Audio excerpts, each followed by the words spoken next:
Chapter 11. I looked around. The sun was rising over the Lupercalian forest, and the effect it had on the tall skyscraper pine trees was just gorgeous. I took a deep breath and smelled the fresh lake water. Even though he had technically abandoned his official duties, I could understand why Melchior would want to live in a place as beautiful as this. It was a private oasis, completely isolated from the world. As I looked around, I realized that the ring always seemed to return us to the spot we'd left from, which sort of sucked right then because it definitely would have been more convenient if we'd landed back at the estate. We still had to grab the red bergamot that Melchior had asked for, but at least we could deliver the wasabi in record time. "All right, ladies," I said. "Are you guys ready to shock the hell out of this cipher?" "You bet I am," Tabitha smiled. She'd reapplied a layer of black coal eyeliner, and her mischievous expression looked even more fierce. "He won't know what's hit him," Sybil added as we made our way up the shore to his little house. "Wizards think they know everything, but he'll learn something new today." I knocked on his door loudly, since it was still pretty early in the morning, and I wasn't even sure if the man was awake yet, but I wanted to see the look on his face when we told him that we'd acquired the wasabi first. "Typical," Tabitha huffed as she started to tap her foot. "I'd expect this kind of laziness from someone who abandoned their duties in the castle." "Oh, Tabby Cat," Sybil yawned. "He's helping us decode Winderoth's journal. For now, let's put the hard feelings away and get to the bottom of all this." "I guess you're right," Tabitha said with a shrug. I waited for an answer from behind the door, but none came. "Maybe you should just try again," Sybil told me. "If he's still asleep, he might not have heard you knock." "I'll make sure he hears me knocking," Tabitha said and pushed in front of me. The noblewoman brought her fist up to the door and banged on it over and over, like she was carrying out a police raid. She paused to take her fist away and put her ear up to the door. "Any movement?" I asked. "Yes, scurrying," she said. "I can't believe you did that," Sybil shot back before she brought her hand up to her mouth to hide a girlish giggle. We heard someone wrestling with the locks, so Tabitha finally took a step back. A moment later, the door finally opened, and Tabitha snorted before she could stop herself. The cipher was even more disheveled than he'd been during our first visit. His sandy hair was tousled from sleep, his robe hung at an odd angle, and gunk crusted the corners of his eyes. He adjusted his glasses with one hand while he struggled to straighten his robe with the other. "What time is it?" he asked in a groggy voice. "I'm pretty sure it's almost 7 in the morning," I replied politely. He squinted directly up at the sun, which was shining through the trees. "You're right," he said and shook his head. "Why are you still here?" I thought you went to get my ingredients. Do you want this notebook translated or not? I looked at the girls and let out a deep, hearty laugh. They smiled back at me, and then at Melchior, while I put my hand across my breastplate and shook my head. "Oh, Melchior," I sighed. "I thought I told you just yesterday not to underestimate me." He stared back at me blankly and adjusted his glasses again. He opened his mouth like he was going to respond, but he clamped it shut as his eyes narrowed. I gestured to Sybil, who rummaged around in her basket before producing the paper bag of wasabi. "Here," she said in a sweet voice and handed the eagerly awaited ingredient to me. "Thanks," I said and took the bag out of her palm. Melchior looked down at the bag in my hands as I broke it open to reveal the 2 wasabi roots that we'd bought during our fateful trip to Whole Foods. "Wait," he muttered, and it looked like his eyes were about to pop out of his head. "It can't be." "Oh," I laughed. "Yes, it can. But it's impossible," he shouted, and he brought his hands up behind his head. This is like magic." Sybil giggled. "Yes, like magic," he agreed. "Just 1 root is nearly impossible to find, but 2? He trudged back into his house and banged his hands on the desk. It wasn't an invitation to enter exactly, but I stepped inside a moment later with the girls right behind me. I looked at Tabitha, who put her hands over her mouth and snickered. Even when she didn't like the person, she was still enough of a lady to hide that she was laughing at them. "Well," he muttered as he looked at us, "this is certainly impressive. This is even more impressive than some of the magic I've seen used at the palace." "Is this enough?" I asked. "We picked up 2 just in case something went wrong with the first batch. But if you need more, we can get it." "More?" The cipher gasped and drew in a deep breath like he'd been running a marathon. Can we skip the theatrics now? Tabitha snapped. We still have to get you. You're red bergamot, and I don't want to be hanging around all day. Have you started translating the notebook? Melchior stood up straight in response to Tabitha's fierce, commanding tone. And once again I wondered just what type of lessons Tabitha had sat through all those years. The cipher adjusted his glasses again and then looked down at his desk while he gathered his thoughts. I'm sorry to have doubted you, he said. It seems you do indeed have money and connections, Hank the baker. Well, I've been through the surface notes, of course. So you've started translating? Tabitha demanded. Some of it. The cipher risked a quick look at his interrogator and then smiled at me. I haven't quite finished yet. Keep working, I ordered. We have to gather some of the red bergamot next. But we'll be back soon. Of course, he muttered. Here you go, I said as I held out the wasabi. This is more than enough for these pages, he said as he snatched the roots. Far more than what I'll need, truth be told. If you need to be compensated for the rest. No need, I told him. I'm sure you'll find a good use for it in your other experiments. Just think of it as a thank you from us. The cipher's eyes widened, and his muscles seemed to soften as a look of relief came over him. You really mean it? He asked in surprise. We're very grateful for everything you're doing for us, Sybil said. And we can always get more if we need it later. More, the cipher muttered as he looked down at the wasabi he held in his hands. Red bergamot, Tabitha said as she tapped her foot impatiently. I won't let you down, Melchior said as he looked up. This will be my greatest work in years. Good, Tabitha said with a smirk. That's what we like to hear. Then we should leave, I said. We'll let you get back to work on the translation, and I'm trusting you to have this done. Right, he said. I'll see you soon. Whether it's in 5 minutes or 5 days I have no idea, but I promise I'll have this translated as soon as. The cipher started to flip through several sheets of notes he'd made, and that seemed like our cue to leave. We backed out of the little hut as Melchior started to mutter to himself, and the last thing I heard him say before Sybil shut the door was something about the Frisian code. I have a better route, Tabitha announced as she pulled her map out of her sack. Now that we know where we are, I've plotted a more direct route to the estate. Perfect, I replied. You're really the best navigator a guy could ask for. Or navigatoress. Well, I do try to impress you, Hank, Tabitha sighed glamorously and fluttered her eyelashes. But we have to get across the lake again. Sybil, do you have your flute? As always, Sybil said cheerfully, and she pulled the wooden flute out of her basket. Then get ready to charm some weird-looking fish again, the noblewoman said. The little boat was where we had left it, and once the girls were back in their seats I started to push the watercraft back onto the lake. It wasn't as easy in my human form, but I managed to get the boat off the sand without straining any muscles. Guess we're rowing again, Tabitha grumbled as I climbed in. Come on, I laughed. It's fun, and it's a good team-building activity. Oh really? Tabitha purred. I thought last night in the pool was a way better team-building activity. We had to make our way back to the other side of the lake, and then I had a long and grueling run back to the estate. There would always be more time for having sex in the heated pool on our next trip back to New Jersey, and even if it was too cold to enjoy the pool, there was always the home movie theater, the pool table, and plenty of other hidden areas of the estate that we had yet to explore before my imagination could get the better of me, and more importantly, give me a raging hard-on under my armor.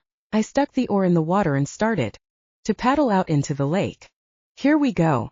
Sybil giggled. Sybil, Tabitha said after a few minutes of silent rowing, could you please offer us some musical accompaniment before we get attacked by, I don't know, a sea pig? Sorry, the witch apologized. It's just such a beautiful morning to be on the water, and it's not bothering me like it did the first time. There's not much breeze today, I replied, so the water's very calm. I glanced over the side and spotted several large shadows approaching the boat.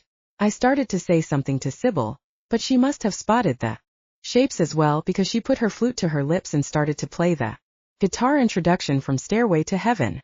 Hey, I laughed. I like this station. Led Zeppelin seemed to do the trick, because while the shadows followed us, None of them attacked or got too close. I suppose this is very pleasant, Tabitha said as we passed the halfway mark. By then the sun was blazing over the trees, and the lake sparkled around us. It truly is, I replied. Sybil, sometime I'm going to have to play you some. Jethro Tull.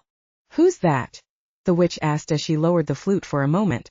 A really great rock band that started in the late 60s, I replied. Their bandleader played a lot of really cool flute solos. Oh, I'd love to hear that, Sybil said. I found someone named James Galway, mentioned in one of the books that Ava still keeps in the shop, but I haven't had a chance to listen to his music. We can download some next time we're in New Jersey, I said. Guys, Tabitha said, and I felt her squirm next to me. Over there. The noblewoman pointed to our left, and I saw that we had been joined by a goose. What? I asked. It's just a goose. The goose opened its mouth and hissed at us, stuck out its barbed tongue, and stared at us with one frightening yellow eye and one blind gray one. I hate it, Tabitha said. Sybil, play your music and see if that will scare it away. If that doesn't, then Hank, you get it with the oar. I'll do no such thing, I laughed. Sybil grinned and then started to play her flute again. Tabitha, on the other hand, rode with more speed and strength than before, and I had no choice but to do the same or we'd be going in circles for hours. Strange, disgusting creature, the noblewoman muttered under her breath. So you don't like geese, I teased. Understandable. They can get pretty nasty back home too. Unless they're venomous here or something. Geese aren't venomous, they're just territorial, Sybil replied. Sybil, please, Tabitha begged as she looked behind her with caution at the goose, which was now about 5 yards away, and then back at Sybil. Just keep playing, Tabitha, I assured her. That goose isn't going to do a thing to hurt you. I'll make sure of it. You saw how I took out that vampire, right? Can take out a goose, no problem. And look, we're almost there. We were only a couple of yards from the shore by then, and with one more impressive stroke the boat eased onto the shore. Thank goodness, Tabitha exhaled. I was beginning to feel like we'd never get to the other side. Sybil shot me a look and rolled her eyes slightly before climbing out of the boat. The witch kept playing as Tabitha and I climbed out, though I wasn't sure the goose really cared one way or the other. As far as the bird was concerned, it had successfully chased us from the water, so I was sure the goose considered itself the winner. Now on to the next part of the quest, I said once the boat was hidden again. Tabitha, pull out your map. Tabitha rummaged through her pouch and then held up the map again. Right, my squire said in a determined voice. See this red star? That's where we are now. The red star sat in the middle of the lake, but there was no island shown. They didn't label the island, I murmured. I wonder why. Probably because it's tiny and uninhabited, Tabitha shrugged. But it means that I can produce an even better and improved map to give it to the palace. I'm sure Melchior will love that, I said. His private island becoming public knowledge in the palace. Well, maybe I won't do it right away, Tabitha said. Sometimes a little mystery can be a good thing. We're pretty far west of the palace, I noted as I studied the other changes and additions that Tabitha had made. Whoa, Sybil said. How far away are we from the estate? It's a run that would usually take at least a day or two, Tabitha said. But once you feed Hank some of that speed juice, I think we'll be able to do it in a few hours. I nodded as I accepted my fate. I was going to have to take a swig of that stuff again, and by the looks of the distance we were going, it was going to be a large dose. I don't think it's even 8 yet, Sybil said as she looked at the sky. With some luck, I think we can get there before dark. I am feeling pretty lucky, I chuckled. As well you should, Sybil replied with a grin. The lovely witch was right. We pretty much killed it on all of our quests, and I had a thriving business back in Jersey that had given me fame and made me richer than my wildest dreams. I had 2 of the coolest, most intelligent, and sexiest ladies by my side, and we were about to run to our sweet estate. That was now one of 2 crazy properties I owned. Yeah, luck was definitely on my side. And now I guess, Tabitha sighed and twirled her foot around on the ground. You just need to, well. I said and laughed lightly. Yes, the potion. Sybil gave me an encouraging smile that reminded me of a mother trying to beckon her kid into the dentist or something. I reached into my sack and pulled out the green corked bottle, which was still almost full. Long journey today, Tabitha said suggestively. Maybe you can. Take a big gulp? I finished for her. Is that what you were going to suggest? Yes, she replied sweetly. Bang on the money. Where'd you learn that phrase? I heard Sybil ask in the background while I uncorked the bottle.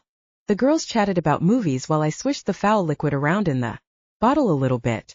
I closed my eyes and convinced myself that it was a hot day and that I was holding a nice cold beer. Then I held my nose with one hand and took a big ol' swig of the stuff. I gulped down the foul liquid as quickly as I could and then stuffed the cork back into the bottle. Immediately, the potion raged through me like wildfire. I felt like my insides were electrical circuits that had been hit with too much juice, but then the tempo slowed and I started to feel warm and radiant. The burning turned into energy and I felt like a ray of sunlight. No, scratch that. I was a ray of sunlight. I flung myself forward onto the sandy ground of the shore as I turned into the great wolf. I couldn't even close my eyes like I usually did when I transformed, so I watched my hand grow massive and then form into paws and then watched as dark brown wiry hairs appeared. I felt like I had to run right this second or I was going to explode. Tabitha and Sybil must have sensed my urgency, because they hopped on with impressive speed and without any questions. You saw where we're going, head northwest from here, and I'll tell you if we're off track. Tabitha screamed as I bolted into the forest. I couldn't help it. It was like my insides were trying to fly out of my skin. I didn't know what the hell Sybil had put in the speed potion, but if she'd told me that it was a mix of high-grade cocaine and pure electricity, I wouldn't have doubted her one bit. The girls clung onto me, and the forest around me became a complete blur. Was no longer Hank the Guy, Henry Baker the Knight, nor even Hank the Great Wolf. I was a ball of pure energy that thrust forward into space at rocket speed. I zipped between trees and through forest clearings without a single thought.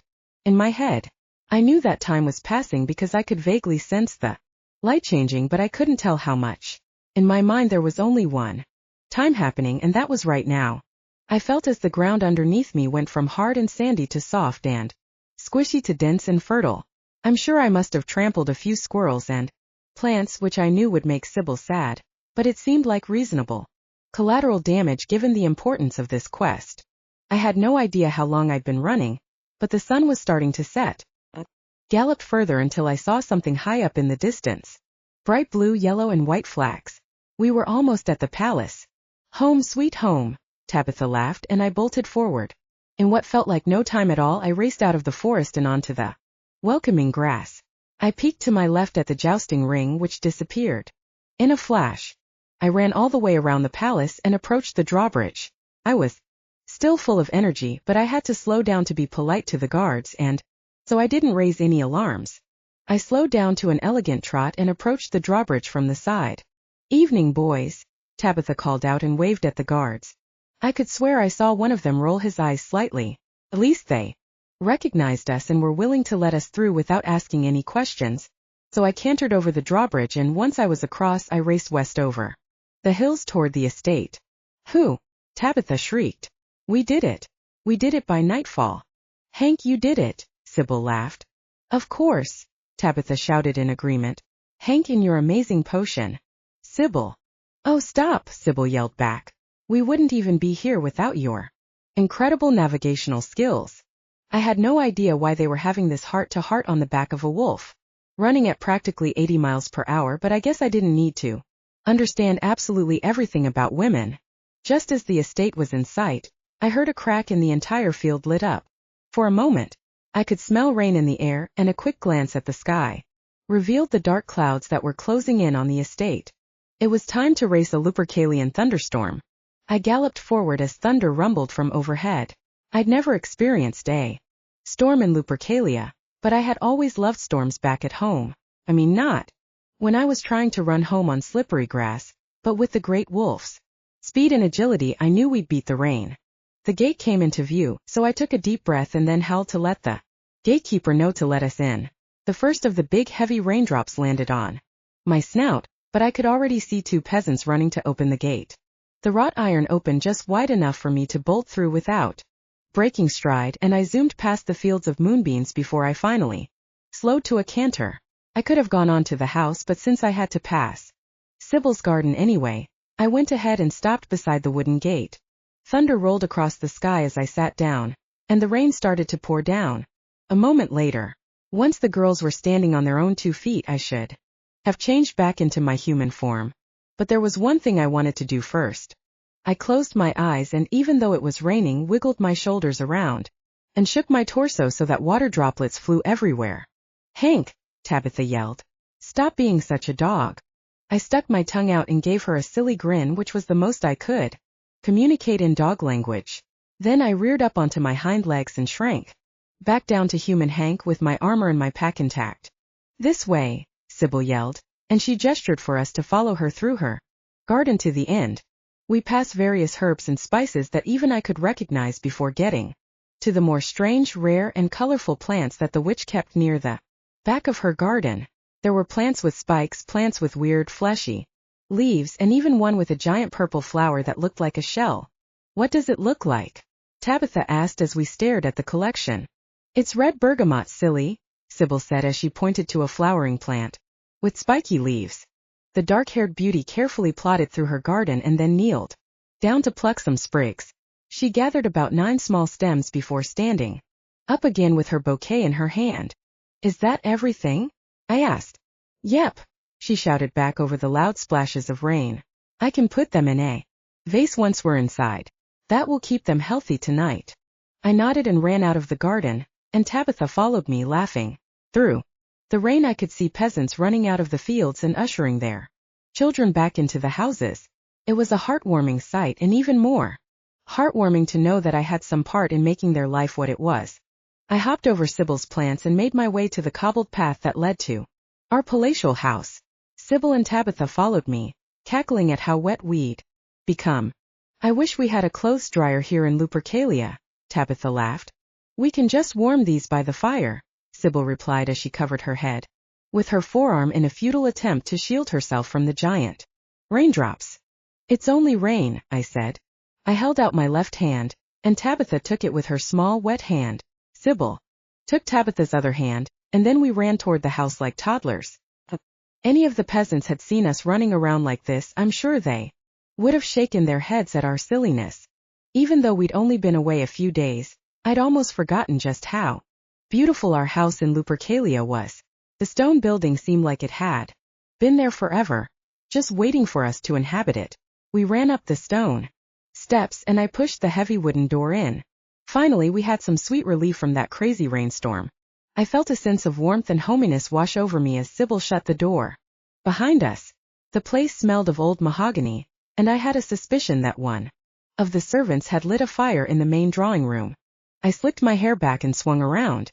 The girls were still standing by the door as they dripped rainwater over the freshly polished floorboards. "You know," I started, "we might have been in a swimming pool yesterday, but I somehow feel even more soaked now than I did then." "You don't say," Tabitha purred as she wiped away some of the black coal eyeliner that was dripping down her face, which gave her a Gene Simmons kind of edge. Tabitha," Sybil said sweetly, "you have some." "I'm aware," the blonde shot back. I heard footsteps, and a moment later, one of the servants who usually worked in the kitchen rushed in. "Henrietta," I said. "Oh," she gasped.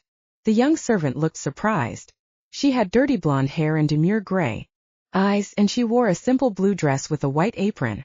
When she saw us, she jumped back a little bit, and her cheeks flushed pink. "Sorry if we startled you," I laughed. "Oh, of course not," she said with a smile, and she smoothed her apron. "We weren't expecting to see you this evening. We thought that you'd started on the royal voyage to Wahaya." "We've had to take a few detours," I said. "Just some business for the palace to take care of first." "Of course," she replied as her eyes darted between Tabitha and Sybil and I. "Looks like you got caught in the rain. If you'd like, I can take your clothing to dry in the kitchen and find you some towels to dry yourselves off with as well." "That would be wonderful," Tabitha replied. Her dramatic makeup obviously made an impression on the young servant, because Henrietta's eyes widened before she made a quick curtsy. "I'll only be a moment," the servant mumbled and scurried back down the long hallway into the kitchen. "Who needs a dryer when you have servants?" I asked Tabitha. "Good point," she said. "I guess all the fancy machines you have in New Jersey basically do the same thing." I looked over at Sybil, who had crossed her arms and was shivering by the door. "Hey," I said and placed a wet hand on her arm. "Are you okay?" "Just a little cold," she smiled. "I thought you said witches were used to being naked in cold weather," Tabitha drawled. "Naked, yes," Sybil said through chattering teeth, "but not wearing a long, sopping wet gown." I was about to suggest that we head for the fireplace, but I heard footsteps from the hallway again, and Henrietta reappeared with some beige towels and a large canvas sack for our laundry. "Here," she said and set down the towels and sack. "We shouldn't leave a trail of water through the house," I said. "We can just strip down here." Henrietta's face turned bright red, and she stepped back from the things she'd put on the floor. "Fine by me," Tabitha declared as she started to unstrap her breastplate. "Can we leave our armor down here as well? I don't want it to rust." "Of course, Miss Blueclaw," Henrietta replied with a curtsy. "We will have it polished and back in your dressing quarters immediately." "Perfect," I said, and then I pulled off my breastplate and arm pieces and then I unfastened the leg armor and kicked my boots off. "Could you please put these in a vase?" Sybil asked as she handed the red bergamot to Henrietta. "It's a matter of extreme importance." "Of course, Miss Foreman," Henrietta said as she accepted the cuttings. Is there anywhere in particular you would like me to set them out?" "The master bedroom would be perfect," Sybil replied with a smile. Then in an unexpected move, the witch whipped off her wet dress in one fell swoop and grabbed a towel. She dried off her torso under her arms and finally her legs as she dragged the beige towel over her perfect pale body. Didn't think anything of it, but Henrietta tried not to look on in shock while Sybil wiped away the rain. When she was sure she was dry, Sybil wrapped the towel around her middle and waved at us. "I'm going to warm up by the fire in the drawing room," the witch said with a smile and walked into the room. "I think I'll go to put these in a vase, and then I'll collect your wet clothes," Henrietta said quickly, and after a half curtsy, she rushed off back to the kitchen. "I can't believe Sybil is the one scaring off the servants now," Tabitha laughed.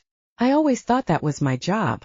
The noblewoman plopped her sopping wet clothing into the canvas laundry bag that Henrietta had set out and grabbed a towel. First she wiped all the remaining black makeup off of her eyes.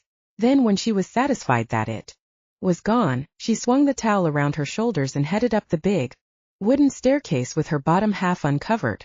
Her hips swayed side to side sexily as she ascended the grand staircase. "That's quite an exit," I laughed. "I know," she yawned, "but I want to put on some clothing for sleeping. I'm exhausted. If you want me, you can find me in bed." I tossed my wet clothes into the sack on the floor and grabbed the last towel. I dried off my hair before wrapping the soft towel around my lower half and I headed to my left into the drawing room to see what Sybil was up to. The drawing room was one of my favorite rooms in our house. The rectangular room had two high, arched windows on the wall opposite me. The rest of the wall was taken up by ornate wooden bookshelves which had been gifted to us by the king when we'd moved in, and we'd already managed to fill the shelves with books of every size and topic.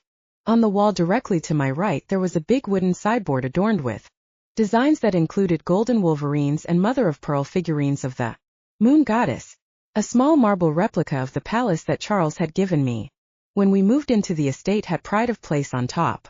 Above the sideboard was a shelf full of figurines of Tabitha's family as well. Apparently it was a Lupercalian noble tradition to have small statues made of every family member. Sybil had placed a carved wooden pig that her father had made for her on the shelf as well. I knew I couldn't bring back any native metals from New Jersey, so I decided that my family pictures and decorations would go in our Jersey house. However, I did manage to bring over a plush Hulk toy on one of our trips, and he sat proudly next to Sybil's pig and the expertly crafted figurines of the Blueclaw family. It was a perfect mixture of ornate and sentimental. On the far end of the room, there was a roaring fireplace with a large crescent moon-shaped mirror hanging over it. In front of the fireplace was an even softer shaggy white carpet. There were some leather armchairs by the fire, but Sybil had managed to make herself comfortable on the white shaggy carpet. I made my way over the fuzzy carpet until I was right by the fire.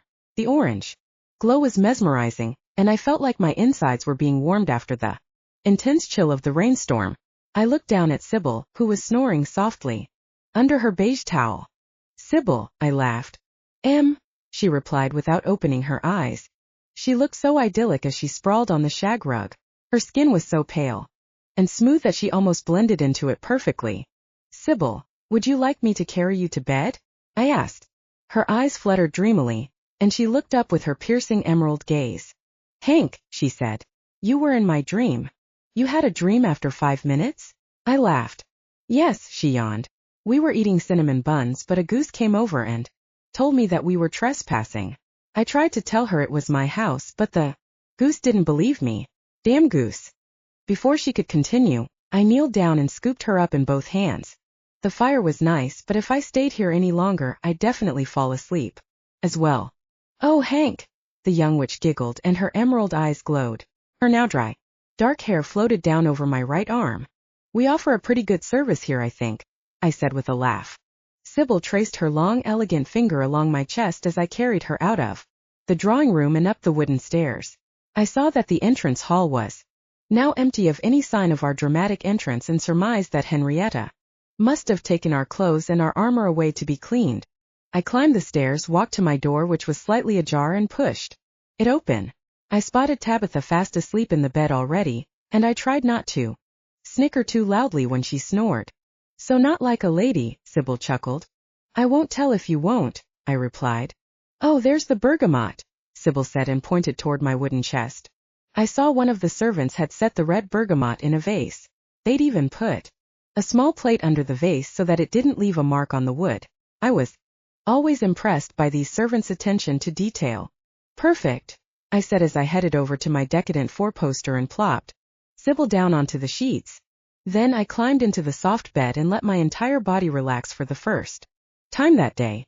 I had another long day of running ahead of me, and while I knew I could do it, I was glad that we were getting a pretty early night. After all, the sun had only just set, and it couldn't have been much later than 9. At least we were going to be in top shape for tomorrow's journey, and I was eager to know what the cipher had uncovered by now. Sybil sighed. Good night, Hank. Good night, Sybil, I replied, and I blew out the candle next to the bed. I rolled over and swung my arm around Sybil. Her skin was so smooth and delicate that it felt like a pillow, and so I pressed my head into her shoulder and fell into a deep, dreamless sleep. The next morning, I heard commotion around me before I dared to open my eyes. God damn it, I heard Tabitha say. I can't find my right boot cover. It's right here, Sybil groaned. Why can't you keep your boot covers on your own side of the closet? Who said we had sides? Tabitha shot back. I thought we liked sharing each other's stuff. The door slammed, and I took it as a cue to wake up. I sat up in bed and rubbed my eyes. What time is it? I asked with a yawn. Dawn as usual, Tabitha replied sweetly. She climbed onto the foot of the bed, fully dressed, and spread out a map in front of me. You seem pretty chipper, I laughed. Did you have some of Sybil's speed brew? Nope, Tabitha replied, but I did have some of our excellent moonbean brew. Sybil came over by the bed and handed me a mug with some of the good stuff in. I hadn't had so much as a drop of coffee the previous day, and I was glad to have some again. Here you go, she smiled sweetly. I brought the steaming mug to my lips and took a big swig of the moonbean brew. It scalded my throat, but it felt amazing, like my body was filling with life again. I immediately felt sharper and more alert, and I decided that I could finally look at Tabitha's map without getting a headache. What's this for? I asked. I thought we had the route back to the ciphers place down pat. So did I, Tabitha said, but I consulted some of the maps in the drawing room this morning, and it looks like there's an even quicker route where there isn't as much dense forest.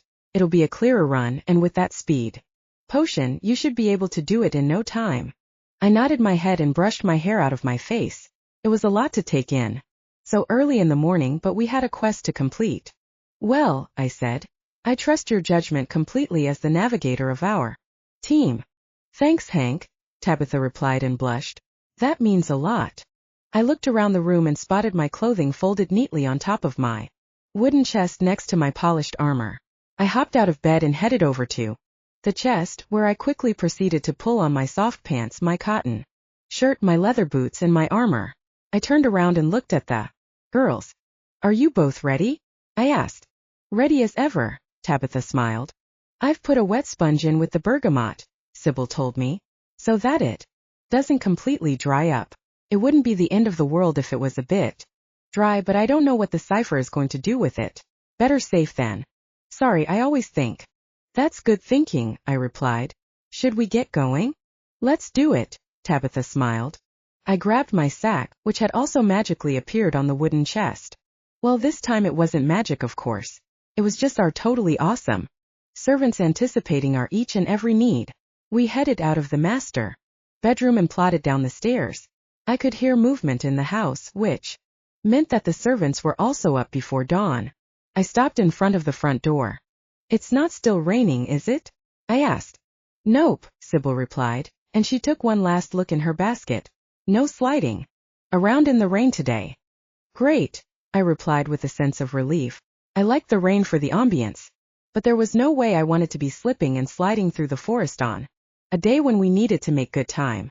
We headed out the front door, and I took in the fresh morning air. The sun was only just rising over Lupercalia, and it made the fields around our estate glow orange. I headed down the steps and heard something running my way.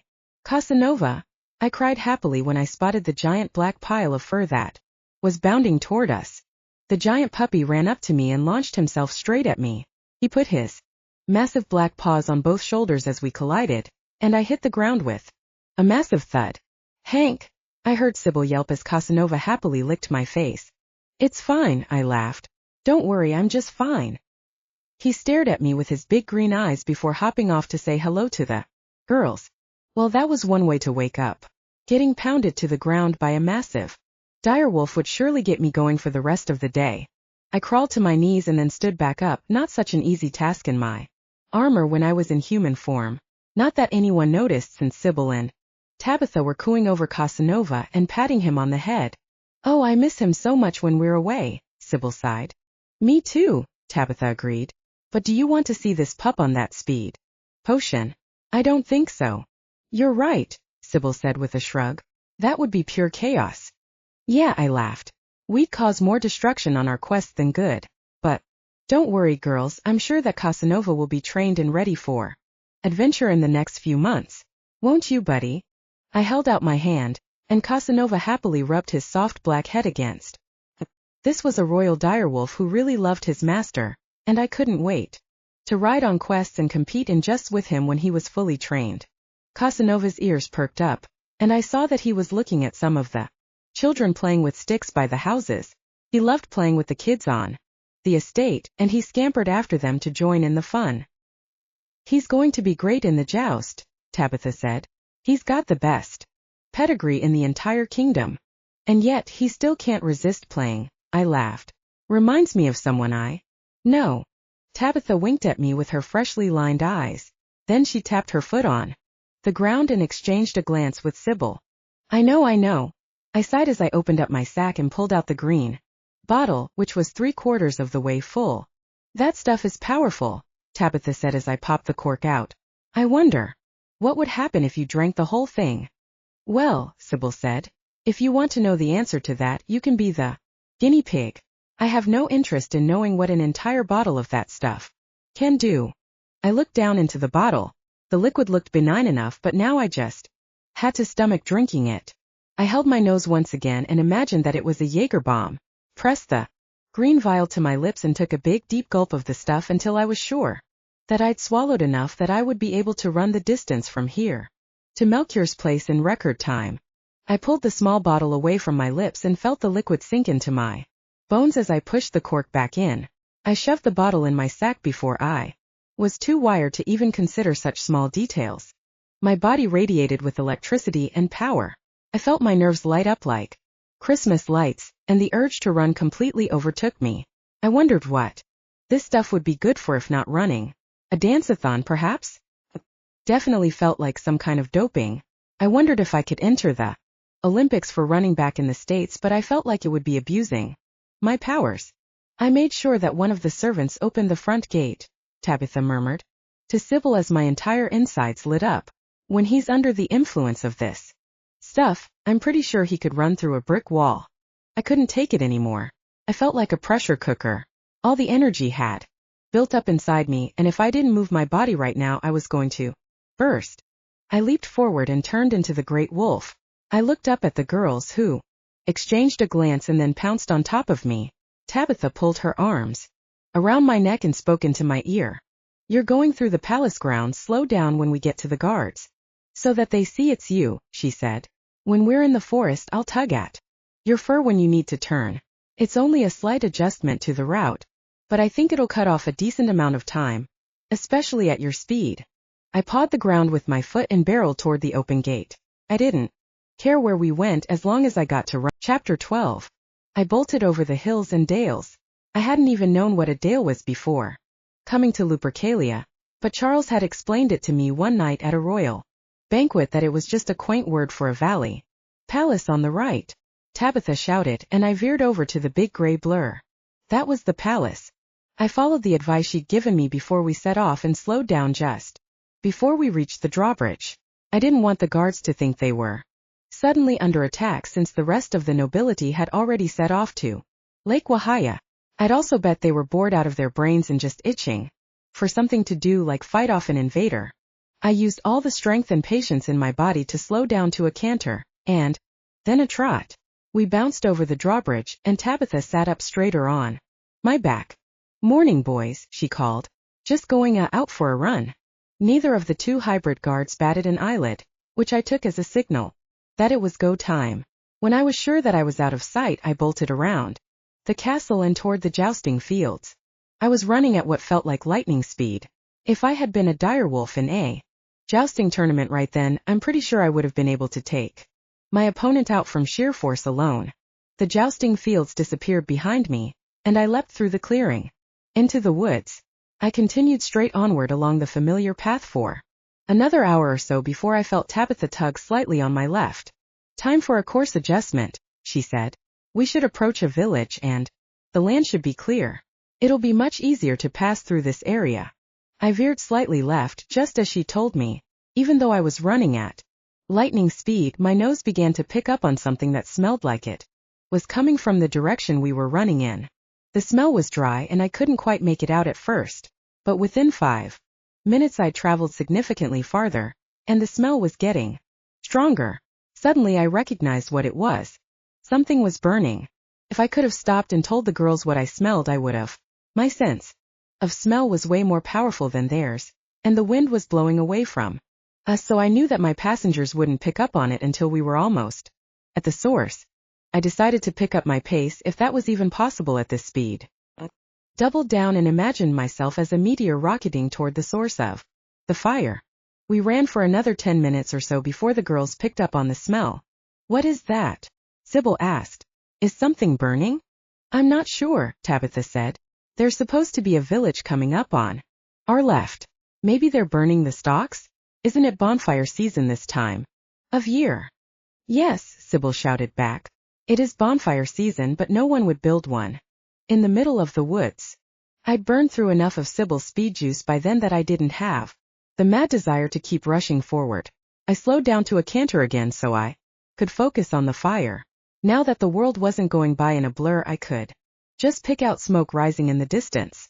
A few minutes later I could see a collection of thatch roofs, and the smoke definitely seemed to be coming from the buildings. I ran in the direction of the houses. Now that I was a knight, it was my duty to make sure that everything was okay for the citizens of Lupercalia. These peasants didn't belong to my estate, but I like to think of Charles as a role model. He gave everything and helped out everyone no matter what, and he was a better man for it. Eternal protector. I heard a cry from the bushes. I stopped dead in my tracks, and Sybil and Tabitha rolled off of my back. If I was going to be in night mode, I had to be in my hybrid form.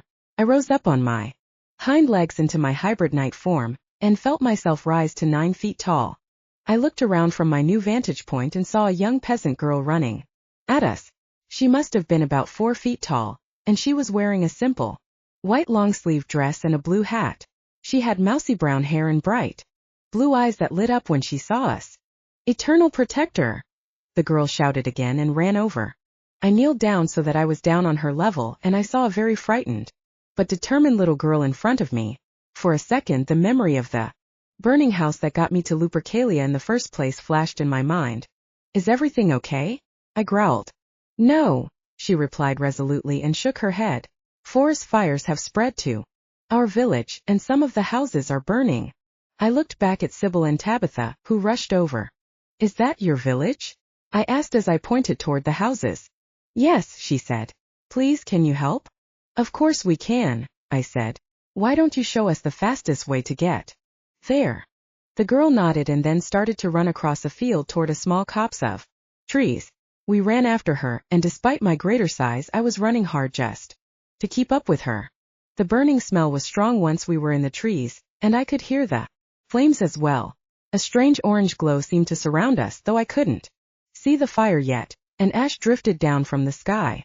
The trees suddenly parted at the edge of a clearing, and I could see that we were in a small village, or what was left of one. Most of the buildings were little more than piles of blackened wood, and those that still stood were already enveloped in flames. Where's the nobleman for your village? Tabitha asked as she took in the scene. Why hasn't he come to help? Our nobleman is Clancy, the little girl said, but he's on a journey with the other nobles. That's why I was so relieved to find you. There's been nobody else in the woods for days, and we don't know where to go. There was a stable on the edge of the town, and I realized that a group of men were still trying to save the structure.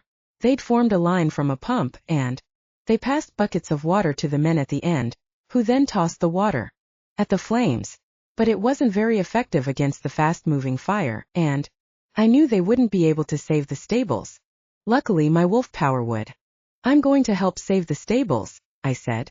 Tabitha, Sybil, find the other villagers and make sure everyone's okay, and then find out what you can about how this fire started. Will do, Sybil shouted after me. As I bounded over to the burning stable, I felt the heat of the flames radiating from the wooden building. It was hot enough as a human, but having a coat of fur as well as a suit of armor made the heat damn near scorching. Still, I had a job to do, and even though I felt like I'd been put in a toaster, I wasn't going to pussy out now. Eternal protector, one of the peasants called out when he spotted me. The other men all murmured the same greeting, but I waved it away. Do you have something bigger to put the water in? I asked. Those buckets will never hold enough. There's the troughs, one man replied and pointed. But they're almost too heavy to lift even when they're dry, and impossible when they've been filled with water. We'll see about that, I said, and it was time for my wolf strength to make itself useful. I ran over to one of the troughs and dragged it to the pump with little effort. I whacked on the tap, and water flowed into the trough with an impressive force. But surely you won't be able to lift that, one of the men protested. It'll be fine, I replied. I can do it. I always knew that blue bloods were strong, but not this strong, another man said. Oh, I replied. I'm not a blue blood. It's a long story, but I'm not even from Lupercalia. There were some murmured protests, but the fire line resumed its work as the men filled the buckets and passed them down the line again. In between buckets, the trough quickly filled up, and when the water was nearly to the rim, I grabbed the sides and lifted. Sure, it was heavy, but not enough to slow me down. It was like lifting my sister's overstuffed suitcase into the car for the drive to the airport. There was a grunt of surprise at how much it weighed, but then I adjusted my grip, and it was no big deal. At 9 feet tall, I had a distinct advantage, and I could even reach the flames that danced across the roof. I knew the hard part would be the toss. Had to get that right to ensure that most of the water landed on the barn and not on the ground. When I was as close as I could get, I took a deep breath, said a quick prayer to the moon goddess, and then tossed the water at the roof. There was a satisfying sizzle as the water hit its mark, and I grinned as the men near me gave a small cheer. I ran back to the pump with the empty trough and filled it up again while the other peasants kept the fire down with their buckets of water. When the trough was full, I ran back to the stable, lifted the water over my head and tossed it on the flames. The fire started to die down, and after I'd tossed 3 more trough loads of water on the flames, it was barely more than a few embers that were quickly put out. The men started to cheer, and though most of the buildings had been destroyed, at least we'd saved something. Thank you, great protector, one of the men called out. Happy to help, I replied as I looked around. I noticed that the men were covered in sweat and ash, and I was sure I was as well. I was also hot as hell beneath the fur and armor, but maybe we'd have enough time to stop at the lake and clean off. Hank! Tabitha shouted and ran up to me. Hank, you did it. I walked up to the crowd of people that had gathered and realized that I was panting up a storm. I shook my head and shrunk down to my human self so that I could cool off and remove my armor. Tabitha ushered me through the crowd and sat me down on a tree stump. She helped me remove my arm pieces and my breastplate, and she set them down on the ground next to me. Phew, I said. I hope that the other guys back there are also okay. Just as I said it, one of the men from the fire line started to make his way through the crowd. He was accompanied by the young girl who had found us in the forest, and I realized they had the same blue eyes. Sybil followed behind them, and I saw the girl grab the witch's hand for a moment as if she needed the reassurance. We can't thank you enough for what you did today, he said. It's by the grace of the moon goddess that you happen to be in these woods today. We've lost so many buildings already, and if you hadn't come along then we couldn't take care of the horses, and without the horses we'd be stranded. He looked back at the crowd, which was beginning to disperse. Still there were a lot of people standing around and sitting on the ground, which led me to believe that maybe their houses had been caught in the fire before I got there. What's happened here? I asked as I stood up. Wildfires, the girl sighed. So many homes have been lost. It's a catastrophe, the man said. The few houses that are left are already overcrowded. We have no idea when the next fire is coming or which houses will be caught. It's a risk of living in the forest, but it's never been as bad as it is now. What about you? I asked. Is your house still standing? No, the man shook his head. Come with me, please. He gestured at us to follow him, and we walked through the crowd over the scorched earth. Some of the peasants were standing and talking amongst themselves, and there were still groups of children playing. A few peasants were leading a group of horses back from the safety of the woods into their stable. A few children dragged bales of hay behind them, which made me smile. Even in a time as hard as this, there was still a sense of community and mutual appreciation for each other. The man stopped in front of a pile of burnt wood and the remains of a thatched roof. The only piece of furniture I could still identify was a scorched chair. Oh my goodness, Sybil said. I'm so sorry. Tabitha just looked at the ground and shook her head. We have to find a way to weather such things, he said and shrugged. Our ancestors did, and we will too, but it'll take time to rebuild. Suddenly something in me clicked. I looked between Tabitha and Sybil, who met my eyes. The estate still had a lot of empty houses on it, and I could always use extra workers to expand the moonbeam fields. I knew what we had to do. Tabitha, I said, can I take a look at your map? At first she looked puzzled, but then she grinned as she realized what I was about to suggest. She rummaged through her satchel for a moment to find the map, and then she handed me the neat scroll. Everything's marked, she said. I unfolded the map and saw that she had marked out the exact route we had taken. What's your name? I asked the peasant man. I'm Peter, he said. And this is my daughter Alia. My wife Cassandra is over there with some of the other women of our village. Well, great to meet you, Peter, I said. I have an idea. The man's eyes glinted, and he looked down at his daughter, who stared up hopefully. Well, he said with a smile, right now we need any ideas we can get, and after all your hard work back there, I think I can definitely trust you. I smiled and held out the map so he could see it. Look, I said and pointed to where the estate was. I have a new estate that we've only been running for about 2 months now. My trade is moonbeams, so it's a farming estate. If you want to join my community on the estate, we will take care of you better than you can even imagine. All the houses are insulated, and we designed them so that they're even stormproof. Plus, instead of taking 15% of the crop harvest, we only take 12%. You need somewhere to go, and you want a community that'll take care of you. The option is there. Peter looked down at the map and then back up at me. His deep blue eyes twinkled with a sense of awe. It's not too far from the palace, he said. Yep, I replied. It's just a few miles west. It's near the village of Stock, Sybil replied. That's where I'm from. I'm familiar with Stock, Peter said with a smile. I have a saddle that was made there a few generations ago. It's been passed down in my family because it's such good craftsmanship. Yes, Sybil said with a smile. It's known for leather goods. Peter looked down at Alia and she smiled. Let's find Mom, she said. All right, Peter said, and then he addressed me. Do you mind if I take this map for a moment? I want to show the other members of our village who have lost houses and tell them what's on offer.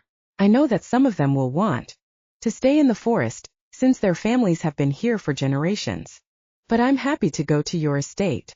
That's good to hear, I said with a smile. And of course let the others know about my offer. We have plenty of room for everyone. I want what's best for my Alia, and I think this is the best course of action we can take, he said with a smile. I'll be back shortly with your map. As they wandered off, Alia turned her head back and waved at me. I waved back, and the gesture made my heart feel full. In fact, I felt a lot like I had when I'd rushed into the burning house in New Jersey to save those families. Whether it was back home or in Lupercalia, there were some things that didn't change, and that included the need to protect your pack. This is so exciting, Sybil declared. I mean, not that their houses burned down, but that they can start a new life on our estate. Yeah, Tabitha smiled. It feels so good to be able to offer people those houses. They'll be much safer, and of course we'll be able to extend the moonbean fields. Imagine what Ava will say when she sees all the beans we bring her next time. Exactly, I said. Not only do they get a safer place to live, but our output will increase. It's a win-win. I nodded and shook hands with a few more people then, and when I looked around, I saw that Peter was showing his compatriots the map. A few of them looked at each other and nodded, while others went to consult their wives who were gathering stacks of hay for the horses. I watched as an animated discussion took place, and then Peter waved his hand in my direction before he ran back with the map. Good news, he said. There'll be 5 families altogether that will be heading for your estate. That's great news, I replied. And like I said, we'll be happy to have you. This isn't how I expected my day to go, Peter laughed. But I'm more grateful than ever. My wife is loading up the horse with what's left of our belongings now. Do you have stables at the estate? Multiple, Tabitha replied. We are prepared for more horses, more people, more anything. I'm sure you'll be quite comfortable. This is by the good graces of the moon goddess for sure, the peasant said. Is there anything we should do when we get to the estate?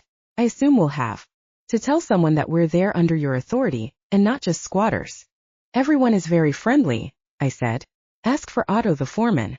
He'll help set you up in a house and tell you which fields should be tilled next. Just tell him that Henry Baker of New Jersey sent you. Of where? Peter asked. New Jersey, I said with a laugh. They'll know I sent you. I'm the only knight out here from New Jersey. Didn't you also say that you weren't blue-blooded? Peter asked as his eyes glinted with wonder. It's true, Tabitha said. He's from a faraway place, but he was blessed by the moon goddess to become an eternal protector of Lupercalia. Well, Peter said. She chose well. I mean, of course she did. She's the moon goddess after all. But you've done a great thing for us today. May I ask where you're traveling to? I thought all the nobles were traveling to Lake Wahia now. I looked at the girls, who exchanged a glance. We're making a delivery, Sybil said, to a sick family member who lives around Gomel. Ah, Gomel, Peter nodded. That's where most of the water in our irrigation system is from. Strange lake. There's things that lurk under the surface of that body of water that have never been witnessed before, neither by man nor wolf. It's certainly a very mysterious place, Sybil said with a nervous laugh. Mysterious parts, yes, Peter replied, but very beautiful as well. Take care on your journey. We'll see you in a few days when you return from your trip. I nodded, even though I knew that we'd get there way faster due to Sybil's excellent speed potion, but I didn't actually know when we'd be back. There was no telling where this quest would take us once we gathered the information we needed from the cipher. Suddenly, a beautiful woman with ginger hair and freckles approached Peter. We're all set to go, she said in a velvety voice, and then she looked at me and smiled. Cassandra, Peter said. This is Henry Baker of New Jersey. It's such a pleasure to meet you, Henry, she said and held out her hand to shake. We shook hands and I placed my hand across my chest. Please, I said. Call me Hank. I suppose that if you guys are on the estate now, we'll be seeing a lot more of each other. Yes, she replied. I'm sure I'll find a job to do. I have experience in Cooking, housekeeping, gardening, everything really. Gardening? Sybil asked. Well, you're in luck. I could use some help on my rare herb garden. Sounds magical, Cassandra said with a smile. I know everything there is to know about mushrooms, and I know all the rare herbs that grow only in the forests. Maybe we can introduce some new fungi to the estate. That would be amazing, Sybil nearly squealed in excitement. I shot a look at Tabitha, who only nodded at me. It was time to go back to the cipher. It was a pleasure to meet all of you, I said to Peter. I hope you have a safe journey back to my estate. Don't worry, Peter said. We know these woods like the back of our hands, and the horses are trained to take on any terrain. Best of luck with your travels too. After I'd pulled my armor back on, I waved farewell to the peasants still gathered nearby, and then I led Sybil and Tabitha away from the small village and deeper into the woods. I'm so glad we could help them, Tabitha said. My father said that the duty of a knight was to help others who couldn't always help themselves. He also said that the moon goddess is all-wise when it comes to matters like this. Maybe it's no coincidence that we were running through the woods right when they needed help. Maybe we were meant to be there. I stared into the distant woodlands and took a deep breath of the forest air. We had walked far enough away that it no longer smelled of scorched earth, and I knew that it was about time that I had to run again. Should we get going? Sybil asked. Yep, I replied. But I'm pretty sure I used all the energy from my last swig of the speed juice to help me with all that heavy lifting. Which was amazing, by the way, Tabitha interrupted. Yeah, seriously, Sybil agreed. All the men in the crowd were amazed. They'd chosen the 3 strongest men in the village to put that fire out with the buckets, and you literally came in with an entire trough to show them how it was done. Not to mention the women, Tabitha snickered. Oh yeah, Sybil said with a giggle. There was some serious blushing going on, and I don't think it was just because of the heat from the fire. I smiled to myself. I was getting kind of used to being a hero. All right, I said. Time to get back into gear. Here goes nothing. I rifled through my sack and pulled out the green bottle, which was now half full. It was enough to get us to the cipher's house, and with any luck there would be enough left over to get us back home, or wherever we needed to go. Next, I held my nose and threw back a big gulp. That was the smoothest you've done it, Tabitha said in the background, but I could barely hear her. My body was already going haywire. I was starting to become slightly afraid that if I wasn't careful, my nerves would short-circuit and my entire insides would blow out like a light bulb if I drank too much of this stuff. But I was sure Sybil wouldn't have made anything that dangerous. At least I hoped not. Either way, I felt ready to go. I leapt forward and turned into my great wolf self. Big furry paws, sharp claws, and a sense of smell that read the forest like a book. I jumped between my 2 front feet to signal to the girls that it was time to go. The girls clambered on, and then Tabitha tugged slightly on my right. It's straight ahead from this point, she said. That'll bring us back to the lake. I fixated on a point in the distance and pawed the dirt. Then I flew into the depths of the forest, powered by Sybil's speed juice, my crazy strength, and my desire to know what the hell was in Winderoth's notebook. It was time to get to the cipher. Chapter 13. I dashed through the remaining woods like I was running for my life. I was happier than ever that we'd managed to help those villagers back there, but the good deeds weren't over for the day. If we could get to the cipher, find out what that notebook said, and make a plan of action, there was a good chance that even more lives could be saved. The ground started to feel more familiar, and I recognized the smells as well. I made my way through the forest and clearings until finally I felt sand underfoot. The ground slowly turned from soil into sand, and the fresh smell of Lake Gomel hit me, which meant we were almost at the cipher's house. I ran to the shore of the lake, but I realized that we were further east than where we'd first crossed the river. I slowed down to a canter and then a trot so that we could gather ourselves and Tabitha could figure out where we were. Damn it, the noblewoman muttered. Sorry about this. We could run the length of the shoreline, which wouldn't take too long unless... I heard the sound of the map being snapped open and then more muttering from the blonde. I could feel her weight shift as she checked for landmarks while I padded along the edge of the lake. What's that over there? Sybil asked. See those rocks? They sort of form a bridge, don't they? Whoa, you're right, Tabitha replied. Hank, just ahead on your left. See, that small jetty. I pawed the ground to confirm that I'd spotted the rocks and then trotted over to the tumbled rocks. I could see that natural jetty that Tabitha had mentioned, and when I squinted I could just make out a small trail of rocks that led out further into the water. It looks like the water level is lower than normal, Sybil said as we neared the trail. This is probably below water most of the time. Can you see how far it goes? Tabitha asked. Both girls were silent for a moment as I trotted further out on the rocks. The stone became slippery, and I could see puddles in between the rocks where the water had receded. But I could also see the Cypher's island, and it looked like the path went right by the edge. I felt myself grinning at the Cypher, and I wondered if he knew about the bridge before he moved to the island, or if it was just a happy coincidence.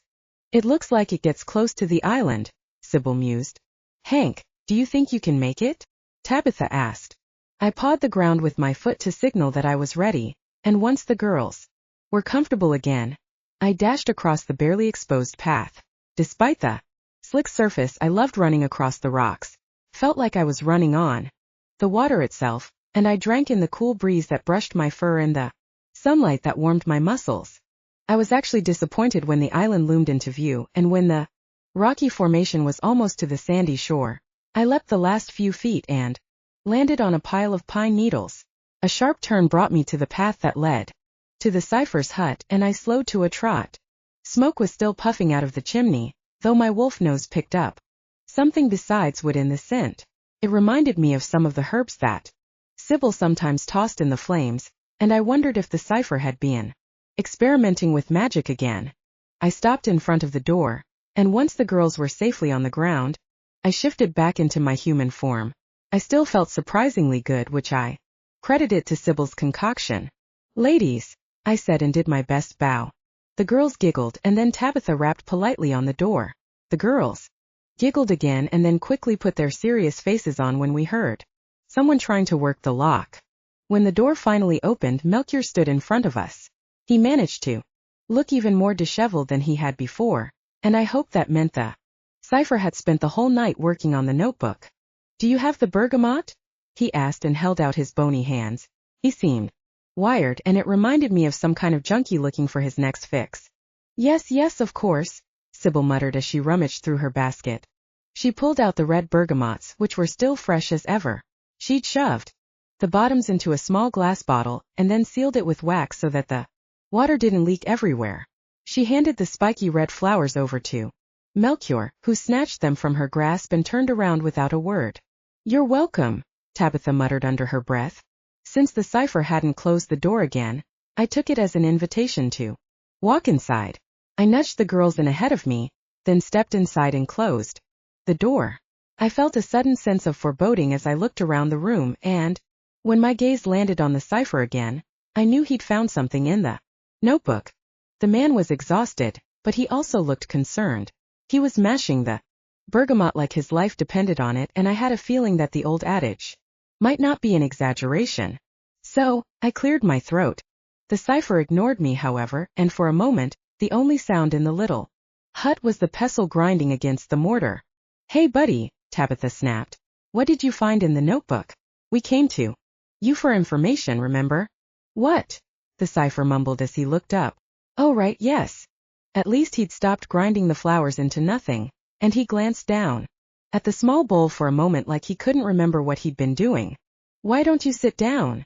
He suggested when he looked back at us. This wasn't good. In my experience, if I were being asked to sit down, it either meant I was getting dumped by my middle school girlfriend or that something else really bad was happening. Sybil looked around the room and then back at the Cypher. That's very polite, the witch said.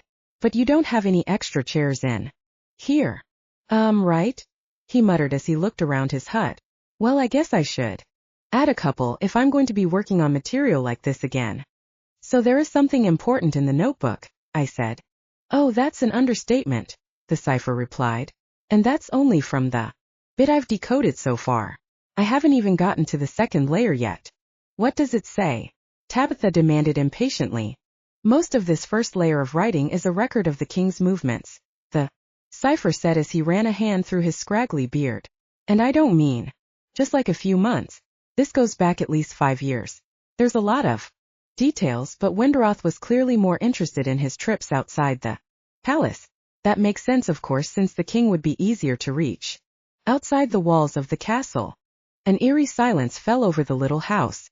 That's not good, I finally said. But something tells me that there's more.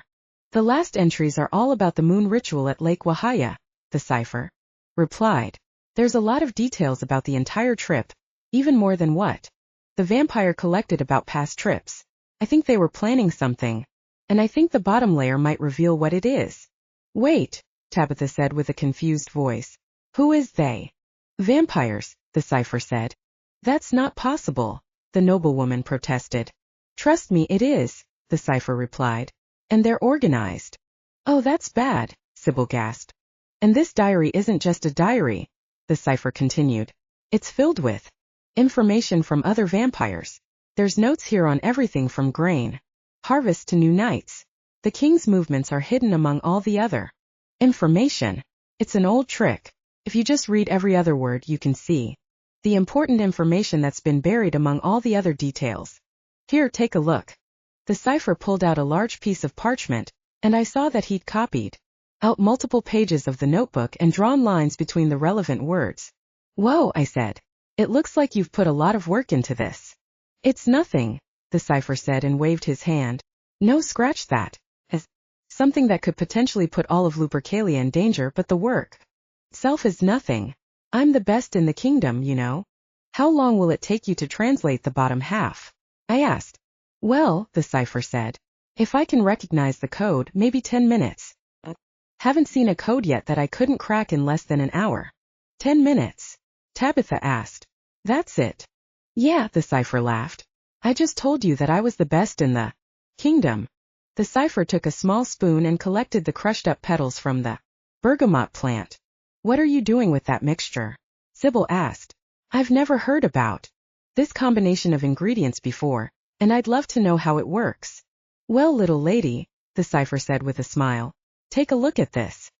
The cipher gestured to one of the ledges on the side of the hut, where there was some ground up wasabi as well as another clear, glowing liquid. What kind of liquid is that? Sybil asked. Moonbeam water, he smiled. Excuse me, Tabitha said. Do you mean moonbeam? No beam, he said with a smile. Lake Gomo produces some of the most powerful moonbeam water in the kingdom. Depending on the different cycles of the moon, the beams produced from reflecting off the water have a different power. I took this water at the waning gibbous.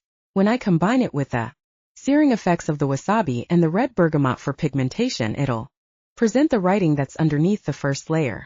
The three of us watched with amazement as he brought out a large tin bowl, which he set on the ledge next to the other ingredients. What are the measurements? Sybil asked. I don't use measurements, he said. Whoa, Sybil responded. Not even for matters like this? Nope, he said. Do you? No, the witch admitted. I learned my craft from my mother and grandmother, and they never used measurements. The best never do, he replied and winked at Sybil. I cleared my throat, and the cipher immediately snapped back into action. He poured the moonbeam liquid into the silver bowl, and then added some bergamot. The mixture turned pink while he stirred it with a flat wooden, spatula-like tool. He added some wasabi, and mixed it in until the paste blended into the mixture. But instead of turning into a brown, gunky paste, like I had imagined, the mixture turned clear and almost glittered. Perfect, he said. That's amazing, Sybil said. They completely alkalized. Well, he laughed. That's alchemy. He carried the bowl back to his desk and set it next to the notebook. Then he pulled open a drawer on his desk and removed a large paintbrush. Here, put that on one of the other shelves, he said and handed me the large parchment that he'd translated the notebook onto. I don't want any of this powerful mixture getting on it. Otherwise we'll lose the translation. Sure thing, I responded and set the thick paper on a shelf between two large books. When I turned around, Melchior had already dipped the paintbrush in the mixture. He used the side of the bowl to remove the excess liquid, and then, with one smooth movement, he swept the paintbrush over one of the pages of the notebook. A thin silver sheen appeared on the page, and then the surface writing disappeared. Holy crap, Tabitha said under her breath. Shit, I added angrily. Did you just destroy the notes? Just wait, the cipher replied. Soon the pigments from the red bergamot will kick in. I was ready to kick the cipher up and down the island if he'd somehow lost Wenderoth's notes, but a few seconds later, the shimmer faded and small red letters started to appear. I've never seen anything like that before, Sybil said as she leaned in. Closer. Just like I said, the cipher replied with a shrug. The mixture erases the pigments from the top layer while releasing the pigments below. But why would the vampires do this? Tabitha asked. If it's so difficult to decipher, why would they go to so much trouble? No one even has these ingredients. There are darker ways to make a mixture such as this, the cipher said and sighed. Methods that a vampire wouldn't find any fault with. What? Sybil said. Like blood. No, not blood, the cipher laughed. No, it involves chemicals that are released when the body decomposes. But that's enough of that. Let's get to work on deciphering this. The cipher opened a drawer on the desk from which he produced another notebook and a pencil. He plopped into his chair, and with the two notebooks side by side he started to scratch furiously on the empty pages. Every so often he would brush the moonbeam liquid across another page of Wenderoth's diary and then scribble in his own notebook again. While the cipher worked, I peered over his shoulder at the hidden notes. But it wasn't just notes. There were mathematical calculations, charts, and lists of data. The Lupercalian nobles might have believed that vampires were stupid, but the notebook was proof that wasn't true. My bad feeling was getting worse, and I still didn't know what the vampires were even planning. Any luck? I asked a few minutes later. Luck isn't the word I'd use, but those pages are done, the cipher said nervously. Let's see what the next pages bring. He repeated the process of dipping the brush in the liquid, removing the excess and then carefully dragging the tip across the page. Still made me gulp when the writing disappeared, but I told myself that the cipher had made really good copies of the top layer. What is that? Sybil asked. The page we were looking at had very little writing and no formulas or data. Instead, there was something that looked like medical diagrams of a wolf and a human, as well as close-ups of important organs and body parts. The next page featured a close-up image of a human with the torso open so that all the organs were displayed in their proper position. That's unusual, the cipher muttered before he moved on to the next page. That was creepy, Tabitha said. Were they trying to figure out the weak points or something? I shrugged as I waited for the cipher to finish with the text he was reviewing. I could feel tension in my shoulders, and that only increased when the cipher frowned at whatever he was reading. What is it? I asked. This seems to be about the questing knights who don't survive, the cipher replied. Many questing knights don't come back from their first quests, Tabitha said mournfully. Why is that important to the vampires? They're probably tracking how many knights are in the kingdom, I said. So they know how strong or weak the Lupercalian army is. There's that, the cipher agreed. But what's the royal protocol in such cases? What do you mean? Tabitha asked and cocked her eyebrow. I mean, the cipher started. Do you ever see the bodies of the questing knights return to their families when they're proclaimed dead? Tabitha stared at the floor for a moment without blinking.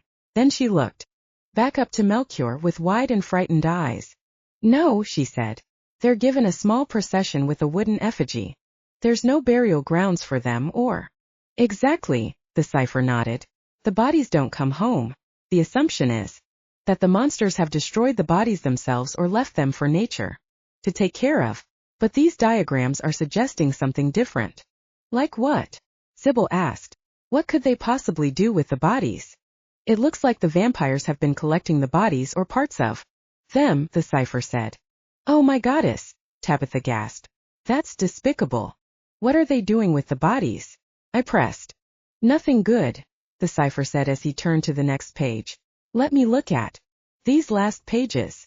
The cipher set to work on the last few pages in the notebook, and his frown only deepened as he read through the passages and studied the pictures. When he finally reached the last page, we held our breath as he brushed the solution over the last of the writing. At first nothing happened, and I wondered if that was it for the hidden writings. But then strange symbols began to appear on the sheet, all carefully placed to form a circle. Some of the symbols reminded me of Greek and Cyrillic letters, but there were other symbols that resembled snakes and other marks I'd never seen in my life. Are they runes? Tabitha asked. It's an apotropaic inscription, Sybil said confidently. We all looked up at the young witch, who had placed her hands on her hips as she nodded at the notebook.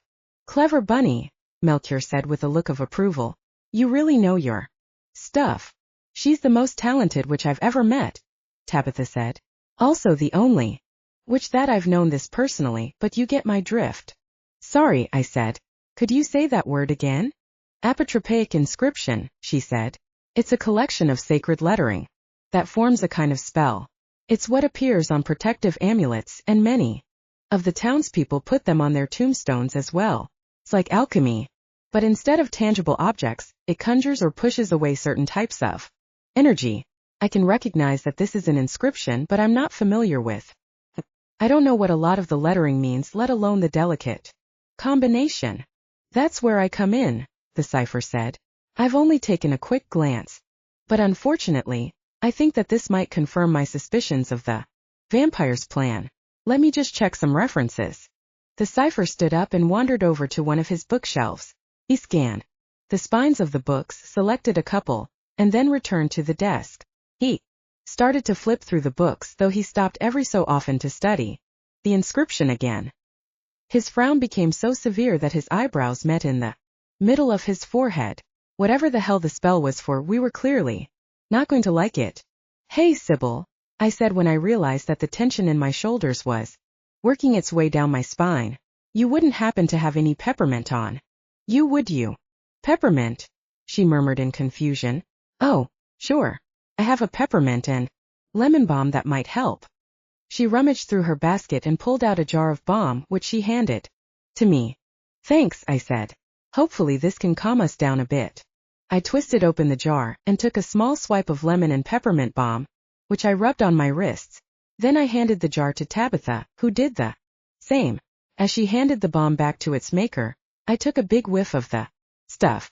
I was instantly calmed, and I felt the tension in my body break. The smell was rich, crisp, and comforting, and I knew that we'd be all right.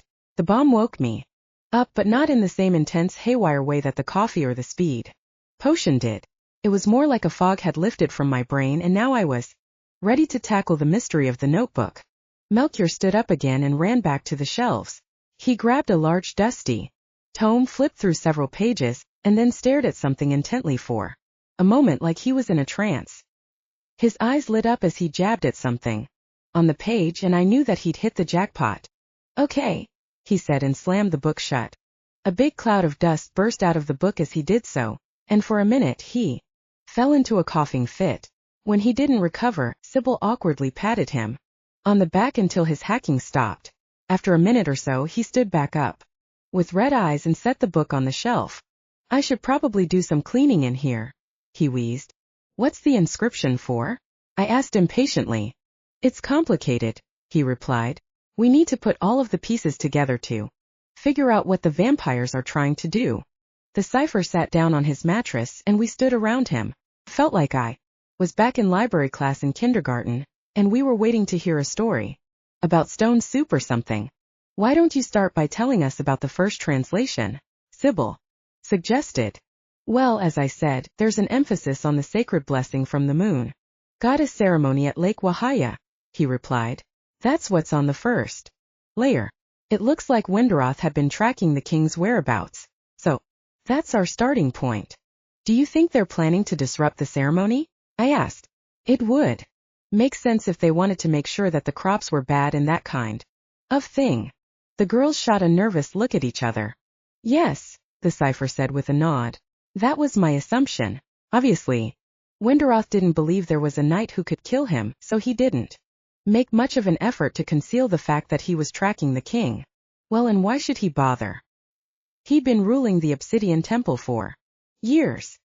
He was laughing when I killed him, I said. Like he didn't think I'd really be able to do it. He also said that things were far from over and that this was just the beginning. From the looks of these sophisticated plans, I believe him, the cipher said. So what are those plans? Tabitha asked. Where to begin? He sighed and ran a hand through his hair. So let's start with the last 2 sets of pages because those made more sense. The diagrams are basically notes on how knights stay in their hybrid form when they die, and how their shifting potential doesn't depend on the type of blue blood they have, which is what the palace suspected but never told anyone because, well, the whole blue blood thing. The girls shot a look at each other and then up at me. That's true, I said. Excuse me, the cipher asked. I can shift and I don't have blue blood, I replied. The cipher's eyes glittered as he looked at me for a few heartbeats. Well, I'm glad you told me that, he said, because it's the type of discovery that is important to Lupercalian knowledge. I'd love to hear more about it, but first we have to tackle this. You're right about that, I said. So what about the rest of the pages? The diagrams made reference to using some of the recovered body parts to create a new werewolf, he said. The room fell quiet for a moment, and I could tell that the girls were having just as hard a time making sense of the cipher's words as I was. Had the man really just suggested that the vampires were also relatives of Frankenstein? Sorry, what was that? Tabitha asked. Did you just say that they were building a werewolf from the bodies of dead knights? Yes, the cipher replied with a nod. They would salvage what they could, preserve them somehow, and then when they had all the parts they would try to rebuild a new knight. Sybil put her arm over Tabitha's shoulder as Tabitha grabbed her head. I think I'm going to be sick, Tabitha murmured, and in a flash she ran out of the hut. Sybil shrugged at us and followed her through the door, which was now wide open. She's a blue claw after all, I said. I assume she was from one of the noble families just based on her attitude, the cipher said with a quick smile. This is dark stuff, however. There is an evil hand in this, one that hates the werewolves, and one that would do anything to destroy them, I said. That much is clear. But what's the purpose of trying to create this other werewolf? I'll admit, when I first started reading the notes, I thought they were just studying the corpses so they could come up with a disguise, the cipher said. Hollow them out, maybe, and use the skins to infiltrate the palace. But the magic they were using is a twisted form of some of the healing magic. And there's an inventory in there as well. They rated the various body parts they collected for things like speed and agility. That's, I said and trailed off because I felt my stomach heave. There's more, the cipher said quietly with a glance toward the door. They were trying to find a way to make their werewolf even more powerful. Shit, I muttered. So, they were actually trying to create a super werewolf. Yes, he said. One that was under their control. The cipher clamped his mouth shut when the girls returned. Both women looked pale and Tabitha's makeup was once again smeared. Sorry about that, the noblewoman said in an official tone of voice. My imagination ran away with me. It's quite understandable, the cipher replied. It's harrowing stuff to be sure, and you probably knew some of the knights. Tabitha nodded, though she seemed determined not to cry again in front of the cipher. She kept her chin up, at least until Sybil handed her a handkerchief that smelled of the lemon and peppermint balm. Tabitha brought the handkerchief up to her nose and took a deep breath before she glared at the cipher. Don't stop talking on our account, the blonde said. We need to know what we're facing. She's right, I said before the cipher could protest. And basically what we know is that the vampires had some theory that they could use the body parts to create a super werewolf. But they're dead, Sybil said. How would that even work? That's what I thought at first too, the cipher replied. When I read the surface notes, I thought it was just some weird fantasy that Winderoth was entertaining, kind of like a notebook where he scribbled dark thoughts about stalking and killing the king. But here's where it changes. He grabbed the notebook from the table and pointed to the inscriptions with the word that only Sybil seemed to be able to pronounce. What are those called again? I asked Sybil. Apotropaic inscriptions, she said. Heavy-duty spells. And do you know what this one refers to? He asked as he pointed to some of the strange script. I don't recognize it, Sybil replied, though it sort of reminds me of some healing spells I've seen. And there's no reason you should, he said. It's banned in most places as necromancy. But that's impossible, the witch protested. It's an aberration of the gifts the moon goddess gave us, and nobody's ever been able to successfully do it before. That's not entirely true, he said nervously. I looked up the combination of the lettering and it's been successful, admittedly on a much smaller creature, but I'm assuming these changes are what are required to give life to their super werewolf. But how could a vampire figure this out? Tabitha said and shook her head. How could a vampire figure out how to do something that even you couldn't do? The wizard made a low laugh. Just because I don't choose to involve myself in certain types of magic doesn't mean they don't exist, he replied. In truth, this type of magic would make sense to a vampire. After all, vampires are the living dead, aren't they? They're bloodsuckers and dark creatures. There are certain boundaries of nature that they cross by merely existing. If anyone could find a way to do this, it would be such a creature. It does make sense, Sybil replied. The venom they use to turn others into vampires is very much like necromancy, and if they alchemize their venom with other magical properties, there's a chance that they could succeed in reanimating something they built out of body parts. Tabitha shook her head and sighed. Tears welled up at the corners of her eyes. Again, but she quickly wiped them away. All that's missing is the lab in the castle and the bolt of electricity, I said. What? The cipher asked. Sorry, an obscure reference to an old book, I said. But let me just see if I've got this right. We think the vampires have created a monster from the bodies of dead knights, and they found a way to bring that monster to life, using their own venom and some spells. Winderoth seemed especially interested in the king's trip to Lake Wahaya, so we think that whatever attack the vampires are going to make on the king with this super werewolf will take place at the lake. I believe that's it, the cipher replied. This is messed up, Sybil said and shook her head. But it seems like there's still a lot of details missing, Tabitha said. Not least of which is whether they've actually managed to create a werewolf. And what about all these other pages that you said didn't make much sense? He flipped back to the first pages, which were full of what looked like coordinates and calculations, and then turned the book so we could see the careful calculations. What are these about? Sybil asked. It's information they gathered on drowning, the cipher replied. People, wolves, and even a couple of werewolves as well. It's surprisingly detailed. Would guess the first plan was to drown the king, but they must have decided it would take too long or maybe just be too difficult. So I would guess they decided to create the werewolf instead. It could sneak into the crowd and kill the king before anyone realized what was happening. But no one would recognize him, Tabitha pointed out. And it's a sacred ritual. No one is allowed near the king until the ceremony is complete. There will be knights on duty to make sure no one gets near him. It would have been easier to attack him at the castle.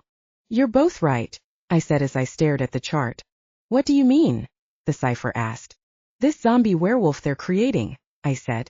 Would it have to breathe? No, the cipher shook his head. The vampire seemed certain that lungs would not be necessary. So this thing could just sit underwater all day, I said. The moon ritual, Tabitha gasped. The king has to submerge himself in the water. And when he does, this thing will be waiting for him, I said. The king will be out in the deep waters, away from the knights who are protecting him. Even if he has time to recognize the danger and shapeshift, this thing will be super powerful and almost impossible to stop. They'll try to stop him before he receives the blessing, Tabitha said. And if the king doesn't receive the blessing, Lupercalia could fall, the cipher whispered. We have to get to the lake, I growled, before it's too late.